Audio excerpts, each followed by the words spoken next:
કે એ દિવસે સવારે એમને સીવી સ્ટ્રોક એટલે કે પક્ષાઘાતનો હુમલો આવેલો, એમનું એક અડધું અંગ ખોટું પડી ગયેલું અને કોઈએ કેથેટર મૂકવાની ટ્રાય કરી હશે પણ કંઈક પ્રોબ્લેમ થયો હશે એટલે બ્લીડિંગ થતું હતું મૂત્ર માર્ગમાંથી. તો એ માટે મને બોલાવવામાં આવેલો અને જેવો હું પ્રવેશ્યો એટલે એમના પત્નીએ મારી તરફ ઇશારો કરીને પૂછ્યું કે સાહેબ આવી ગયા, એમને ઓળખો છો? એ સજ્જન મને ન ઓળખી શક્યા. એટલે પછી મેં એમના પત્ની તરફ ઇશારો કરીને એમને પૂછ્યું કે મને ન ઓળખ્યોનો વાંધો નહીં, આમને ઓળખો છો? એ ન ઓળખી શક્યા. તમે વિચાર કરો કે 2 દિવસ પહેલા જે વ્યક્તિ ગુજરાતના મુખ્યમંત્રીને ઓળખવાની વાતો કરતી હતી, 2 દિવસમાં એવું શું બન્યું કે એ પોતાની બાજુમાં ઊભેલા પત્નીને નહોતા ઓળખી શક્યા. પછી તાત્કાલિક એમને ઓપરેશન થિયેટરમાં લેવામાં આવ્યા, એમના બ્લેડરમાં ક્લોટ હતો, એ ક્લોટ કાઢવામાં આવ્યો, પછી એમને આઈસીયુમાં રાખવામાં આવ્યા. 2 દિવસ સુધી એ ડિસઓરિએન્ટેડ રહ્યા, એમને કશી ભાન જ નહોતી, એ ક્યાં છે, કઈ હાલતમાં છે, કેવી તબિયત છે એમની કશી જ ખબર નહીં. અને આઈસીયુમાં અમે જ્યારે રાઉન્ડ લઈએ ને ત્યારે અમે એમનું ઓરિએન્ટેશન ચેક કરીએ, એટલે અમે પૂછીએ કે તમે ક્યાં છો, હું કોણ, તમે કોણ, સવાર છે, રાત છે, શું છે, એના પરથી અમે એમનું ઓરિએન્ટેશન ચેક કરીએ. તો 3જે દિવસે જ્યારે હું રાઉન્ડ લેવા ગયો ત્યારે મેં પૂછ્યું કે હું કોણ, એટલે તેઓ મને ઓળખી ગયા, કારણ કે ત્યારે ધીરે ધીરે એમને ભાન આવવા લાગેલું. He was oriented. એટલે એમણે મારું નામ લીધું. પછી મેં પૂછ્યું કે તમે કોણ, એટલે આઈસીયુના ખાટલા પર સૂતા સૂતા એક મસ્ત સ્માઇલ કરીને મને કહે, માટીનો માણસ.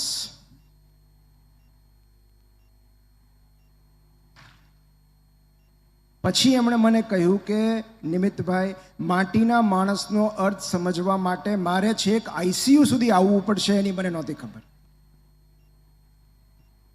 અને પછી એમણે એવું કહ્યું કે હવે મારે હોસ્પિટલનું એક્સપાન્શન નથી કરવું, એ બીજા કરશે. હવે મારે અમેરિકાય નથી જવું, હવે મારે ફક્ત અહીંથી સાજા થઈને ઘરે જવું છે. એવું કહેવાય છે કે you can have 1000 problems in your life until you have a health problem. જ્યાં સુધી સ્વાસ્થ્ય સંબંધિત સમસ્યાઓ ઊભી નથી થતી ત્યાં સુધી તમારા જીવનમાં 1000 સમસ્યાઓ હશે, પછી એક જ સમસ્યા હશે. અને એટલે જ એક તંદુરસ્ત માણસની 1000 ઈચ્છાઓ હોય છે, એક બીમાર વ્યક્તિની એક જ ઈચ્છા હોય છે, સાજા થવું તે. અને એટલે જ્યારે આપણે સ્વસ્થ હોઈએ છીએ ત્યારે આપણે એને બહુ સહજતાથી લઈએ છીએ. એ સ્વસ્થ હોવાની કદર આપણે કરતા નથી. અમુક ઉંમર પછી સૌથી લાંબુ અંતર આપણી પથારીથી આપણા વોશરૂમ સુધીનું હોય છે. કારણ કે અમુક લોકો સમયસર અંદર સુધી પહોંચી નથી શકતા અને અમુક લોકો સમયસર બહાર નથી નીકળી શકતા. અને એટલે જ અમુક ઉંમર પછી લોકો તમને ફક્ત 2 જ સવાલો પૂછે છે. 1, તમે કેમ છો, અને 2, તમારા સંતાનો કેમ છે. કારણ કે આ 2 જ જવાબો મેટર કરે છે, આ 2 જ જવાબો મહત્વના છે. તમે કેમ છો મતલબ કે તમે હેલ્ધી છો, તમે સ્વસ્થ છો. આજ સવારે તમે પથારીમાંથી ઊભા થઈ શક્યા, એનો મતલબ એમ કે ગઈ રાતે તમને પેરાલિસિસનો હુમલો નથી આવ્યો. જો રોજ સવારે તમે ચાલવા કે દોડવા જઈ શકો છો તો એનો અર્થ એમ કે તમારા ઘૂંટણ ને હૃદય સલામત છે. ઈચ્છા થાય ત્યારે ગળ્યું ખાઈ શકો છો તો મતલબ કે ડાયાબિટીસ નથી, કાં તો કંટ્રોલમાં છે. જેટલું ભેગું કર્યું છે એટલું ભોગવી શકો છો તો તમે માનસિક રીતે સ્વસ્થ છો. કારણ કે તમે ભેગું ગમે તેટલું કરી લો, બધું ભોગવી નથી શકાતું. ઈશ્વર તરફથી જે મળ્યું છે એનો આભાર માનો છો અને જે નથી મળ્યો એનો સ્વીકાર કરો છો તો તમે મજામાં છો. તમે કેમ છો? કોઈ એવું પૂછે છે કે છેલ્લે કેટલું રિટર્ન્સ ફાઇલ કર્યું, કઈ ગાડીમાં આવ્યા, તમે કેમ છો? કારણ કે આ જ સૌથી મહત્વનો પ્રશ્ન છે. જીવનમાં સૌથી મહત્વના બે જ પ્રશ્નો છે, તમે હેલ્ધી છો કે બીમાર છો? તમે સ્વસ્થ છો કે બીમાર છો? કારણ કે જો તમે સ્વસ્થ છો તો ચિંતાની કોઈ વાત જ નથી. જો તમે બીમાર છો તો ફરી પાછા બે પ્રશ્નો છે. તમારી તબિયત સુધરી રહી છે કે બગડી રહી છે? જો તમારી તબિયત સુધરી રહી હોય તો ચિંતા જ નથી, પણ જો બગડી રહી હોય તો ફરી પાછા બે પ્રશ્નો છે. તમે જીવી શકો એમ છો કે મૃત્યુ પામવાના છો? જો ભલે થોડી ઘણી ખરાબ તબિયત સાથે પણ તમે જીવી શકવાના હોય તો ચિંતા જ નથી, પણ જો મૃત્યુ પામવાના હો તો ફરી પાછા બે પ્રશ્નો છે. તમે સ્વર્ગમાં જશો કે નર્કમાં? જો સ્વર્ગમાં જવાના હોય તો ચિંતા જ નથી, પણ જો નર્કમાં જવાના હો તોય ચિંતા ન કરતા, કારણ કે ત્યાં તમારા મિત્રો હશે.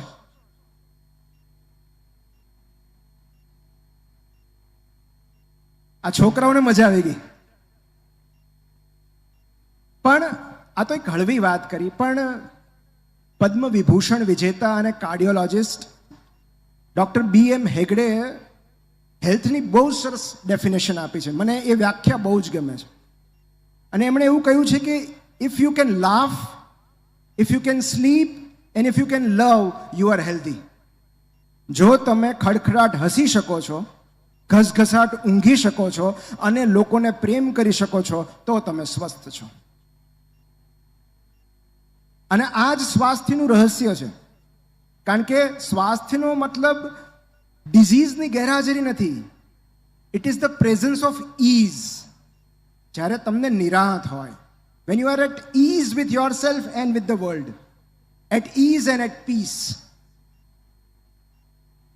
કારણ કે આ જે વાત છે ને કે પ્રેમ કરવો જરૂરી છે. જ્યાં સુધી તમે જગતને પ્રેમ કરતા રહો છો ત્યાં સુધી તમે હેલ્ધી છો. જે ક્ષણે તમને કોઈનું અહિત કરવાનો વિચાર આવે છે, બદલો લેવાનો વિચાર આવે છે, નફરત મનમાં જાગે છે, એ જ ક્ષણથી તમે બીમાર થવા લાગો છો. કારણ કે આ નફરત, વેર, ઈર્ષા, અહિત કરવાની ઈચ્છા, આ એવા બધા ઇમોશનલ બર્ડન છે જે ધીમે ધીમે આપણને બીમાર કરતા જાય છે. અને એટલે જ જે લોકો માફ કરી શકે છે એ લોકો સ્વસ્થ રહી શકે છે. જે લોકો અન્યને સરળતાથી માફ કરી શકે છે, ભૂલી શકે છે, એ લોકો જલ્દી સાજા થઈ જાય છે. કોઈને માફ ન કર્યાનો ભાર લઈને ફરવું એ સ્વાસ્થ્ય માટે સિગરેટ કરતાં પણ વધુ હાનિકારક છે.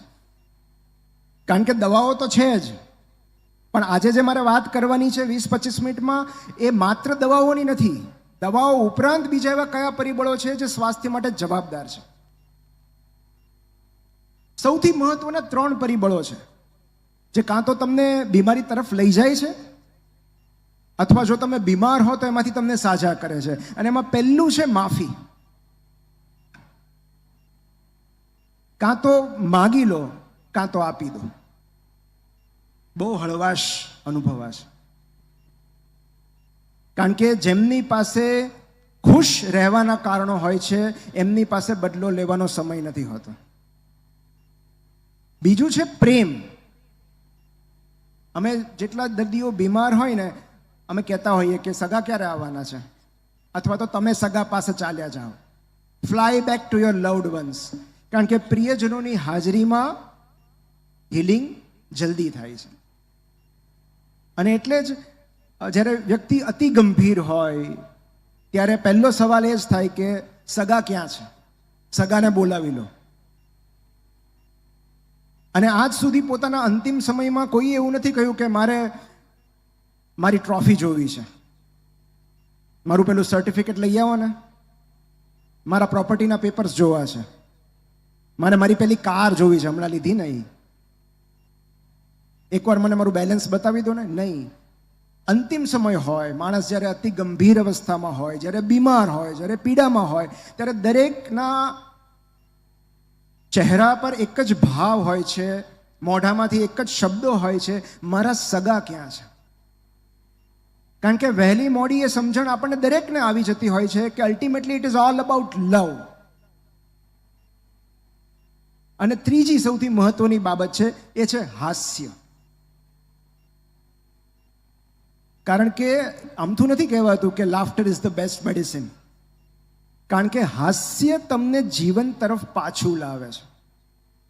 એટલે જો તમે ખડખડાટ હસી નથી શકતા તો ધીરે ધીરે તમે બીમારી તરફ ધકેલાતા જશો. ખડખડાટ, ઘસઘસાટ અને પ્રેમ, આ ત્રણ જ આરોગ્યની ચાવી છે. અને એટલે જ્યારે આપણે બીમાર પડીએ ત્યારે સૌથી મહત્વનો પ્રશ્ન જે આપણી જાતને પૂછવો જોઈએ, હા જે મેડિકલ રીઝન્સ છે તો છે જ, બેક્ટેરિયા, વાયરસ, એલર્જી, એ તો છે જ, પણ માત્ર એનાથી બીમાર નથી થવાતું અને માત્ર એની સારવાર કરવાથી સાજા પણ નથી થવાતું. અહીંયા બેઠેલા દરેક ડૉક્ટર એ વાત સાથે સહમત થશે કે એક જ દવાની અલગ અલગ દર્દીઓમાં અલગ અલગ અસર થાય છે. અને એટલે જ પ્લેસિબો કામ કરે છે. પ્લેસિબો શું છે? પ્લેસિબો એટલે એવી દવાઓ જેની અંદર કોઈ ડ્રગ જ નથી, માત્ર એવી ટીકડીઓ છે જે મલ્ટીવિટામિન છે કે એમાં કશું જ નથી, એ તમને આપવામાં આવે છે અને લીધા પછી તમને સારું ફીલ થાય છે.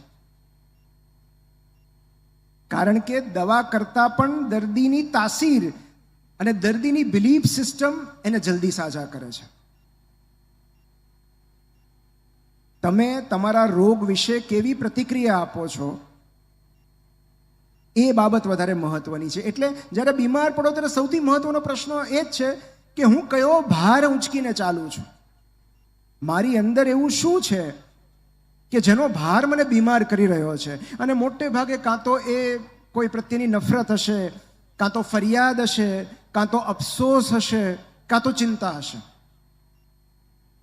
કારણ કે આ એવી લાગણીઓ છે જે આપણને બીમાર કરે છે. હવે તો આખું સાયન્સ ઓફ સપ્રેશન છે કે લાગણીઓનું દમન કરવાથી કયા કયા રોગ ઉદ્ભવી શકે.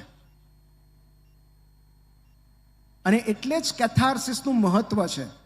આપણું શરીર, માનવ શરીર ક્યારેય કશાયના સંગ્રહ માટે બનેલું નથી. તમે જુઓ, પાણીનો ભરાવો થાય તો પગે સોજા ચડે. પંડ્યા સાહેબ છે એટલે એ તો વધારે સારી રીતે કહી શકશે. પગે સોજા આવે, ફેફસાની આજુબાજુ પાણી ભરાય, શ્વાસ લેવામાં તકલીફ પડે, તો તમે પાણીનો સંગ્રહ પણ નથી કરી શકતા. કોલેસ્ટ્રોલનો સંગ્રહ કરશો તો ડિસ્લિપિડેમિયા થશે અને કોલેસ્ટ્રોલને લગતા ઇશ્યુઝ.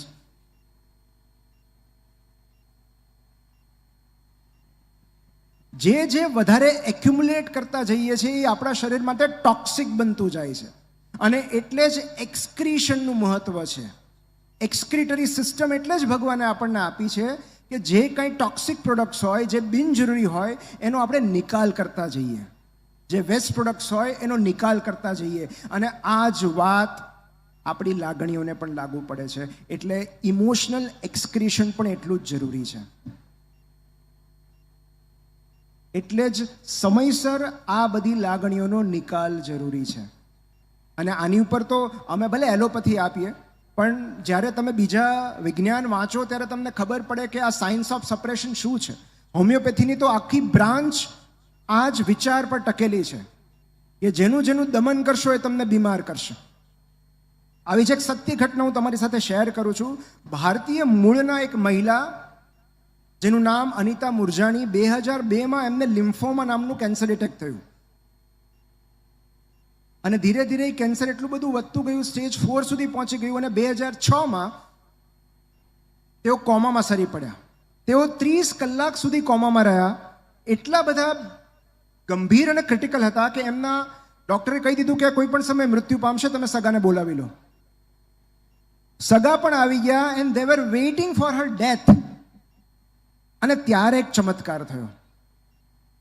એ બેભાનાવસ્થા દરમિયાન એમને કશાક અનુભવો થયા જેને આપણે નિયર ડેથ એક્સપિરિયન્સીસ કહીએ.